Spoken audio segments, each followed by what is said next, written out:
The Servant by Sergey Semyonov. Gerasim returned to Moscow just at a time when it was hardest to find work, a short while before Christmas, when a man sticks even to a poor job in the expectation of a present. For 3 weeks, the peasant lad had been going about in vain seeking a position. He stayed with relatives and friends from his village, and although he had not yet suffered great want, it disheartened him that he, a strong young man, should go without work. Gerasim had lived in Moscow from early boyhood. When still a mere child, he had gone to work in a brewery as bottle washer, and later as a lower servant in a house. In the last 2 years, he had been in a merchant's employ, and would still have held that position had he not been summoned back to his village for military duty. However, he had not been drafted. It seemed dull to him in the village. He was not used to the country life, so he decided he would rather count the stones in Moscow than stay there. Every minute it was getting to be more and more irksome for him to be tramping the streets in idleness. Not a stone did he leave unturned in his efforts to secure any sort of work. He plagued all of his acquaintances. He even held up people on the street and asked them if they knew of a situation. All in vain. Finally, Gerasim could no longer bear being a burden on his people. Some of them were annoyed by his coming to them, and others had suffered unpleasantness from their masters on his account. He was altogether at a loss what to do. Sometimes he would go a whole day without eating. One day, Gerasim betook himself to a friend from his village, who lived at the extreme outer edge of Moscow, near Sokolnik. The man was coachman to a merchant by the name of Sharov, in whose service he had been for many years. He had ingratiated himself with his master, so that Sharov trusted him absolutely and gave every sign of holding him in high favour. It was the man's glib tongue, chiefly, that had gained him his master's confidence. He told on all the servants, and Sharov valued him for it. Gerasim approached and greeted him. The coachman gave his guest a proper reception, served him with tea and something to eat, and asked him how he was doing. "Very badly, Yegor Danilych," said Gerasim. "I've been without a job for weeks." "Didn't you ask your old employer to take you back?" "I did." "He wouldn't take you again." "The position was filled already." "That's it. That's the way you young fellows are. You serve your employers so-so, and when you leave your jobs, you usually have muddied up the way back to them. You ought to serve your masters so that they will think a lot of you, and when you come again, they will not refuse you, but rather dismiss the man who has taken your place." "How can a man do that? In these days, there aren't any employers like that, and we aren't exactly angels either." "What's the use of wasting words? I just want to tell you about myself. If for some reason or other I should ever have to leave this place and go home, not only would Mr. Sharov, if I came back, take me on again without a word, but he would be glad to, too." Gerasim sat there downcast. He saw his friend was boasting, and it occurred to him to gratify him. "I know it," he said, "but it's hard to find men like you, Yegor Danilych. If you were a poor worker, your master would not have kept you 12 years. Yegor smiled. He liked the praise. "That's it," he said.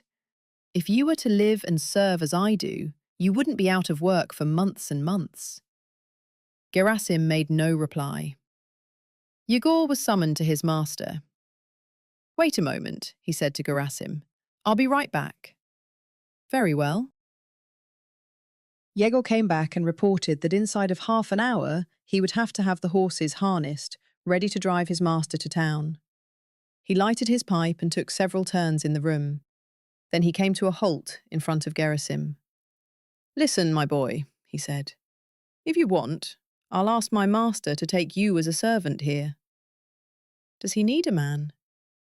"We have one, but he's not much good. He's getting old, and it's very hard for him to do the work. It's lucky for us that the neighbourhood isn't a lively one, and the police don't make a fuss about things being kept just so, else the old man couldn't manage to keep the place clean enough for them." "Oh, if you can, then please do say a word for me, Yegor Danilych.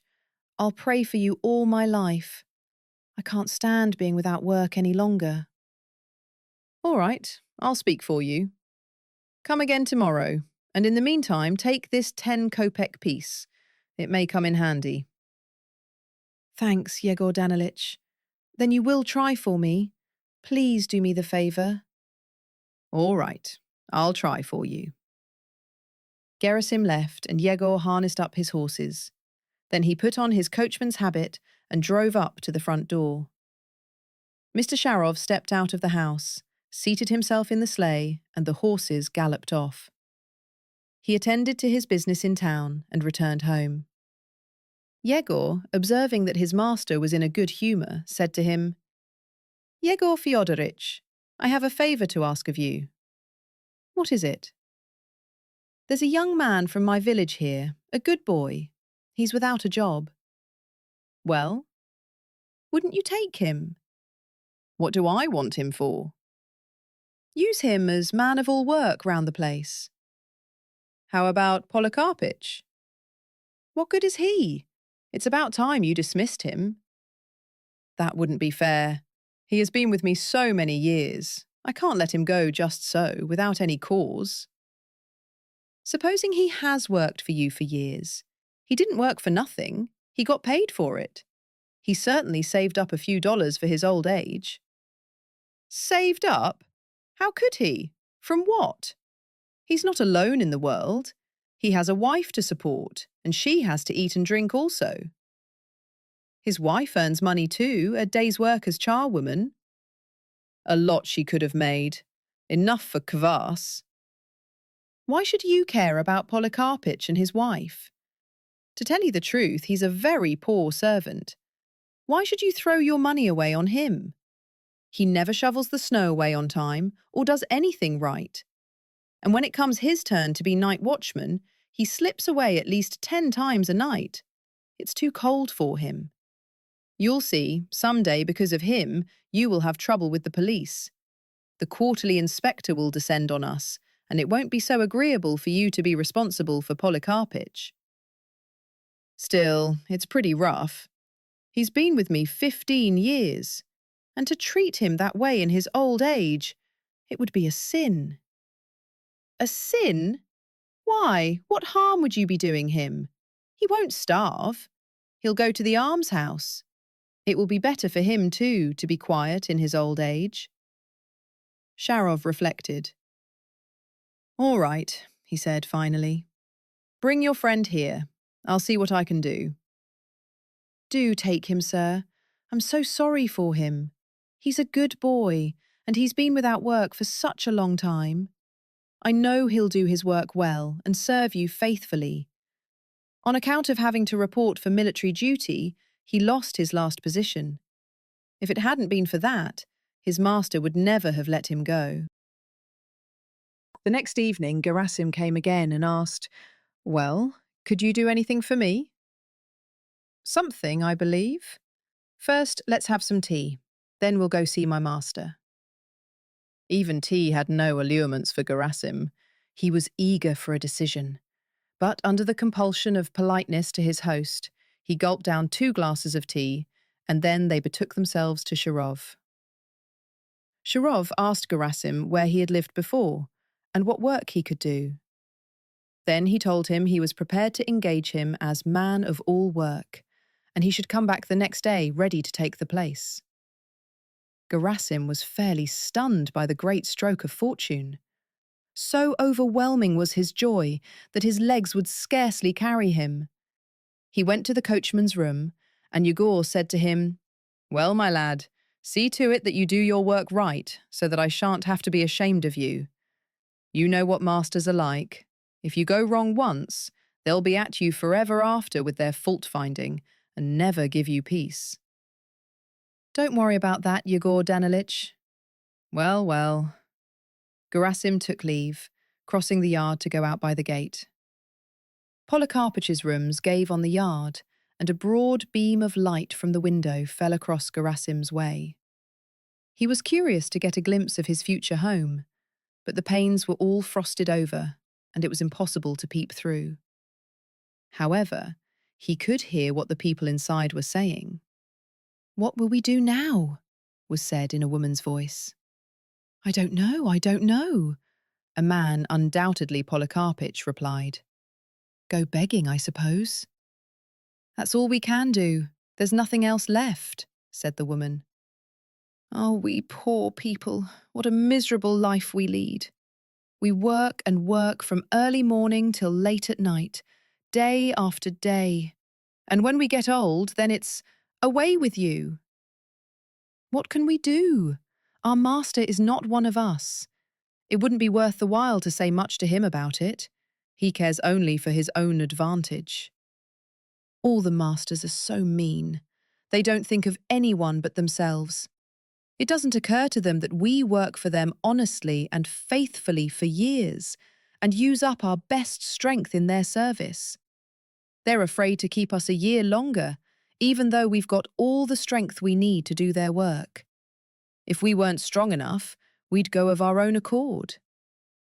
The master's not so much to blame as his coachman. Yegor Danilich wants to get a good position for his friend. Yes, he's a serpent. He knows how to wag his tongue. "You wait, you foul-mouthed beast. I'll get even with you. I'll go straight to the master and tell him how the fellow deceives him, how he steals the hay and fodder. I'll put it down in writing, and he can convince himself how the fellow lies about us all." "Don't, old woman, don't sin." "Sin? Isn't what I said all true? I know to a dot what I'm saying, and I mean to tell it straight out to the master. He should see with his own eyes. Why not? What can we do now, anyhow? Where shall we go? He's ruined us. Ruined us." The old woman burst out sobbing. Gerasim heard all that, and it stabbed him like a dagger. He realized what misfortune he would be bringing the old people, and it made him sick at heart. He stood there a long while, saddened, lost in thought. Then he turned and went back into the coachman's room. "Ah, you forgot something?" "No, Yegor Danilich," Gerasim stammered out. "I've come... Listen, I want to thank you ever and ever so much for the way you received me and all the trouble you took for me, but I can't take the place." "What?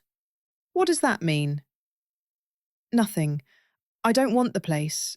I will look for another one for myself." Yegor flew into a rage.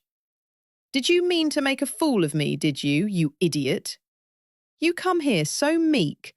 Try for me, do try for me. And then you refuse to take the place. You rascal, you have disgraced me." Gerasim found nothing to say in reply.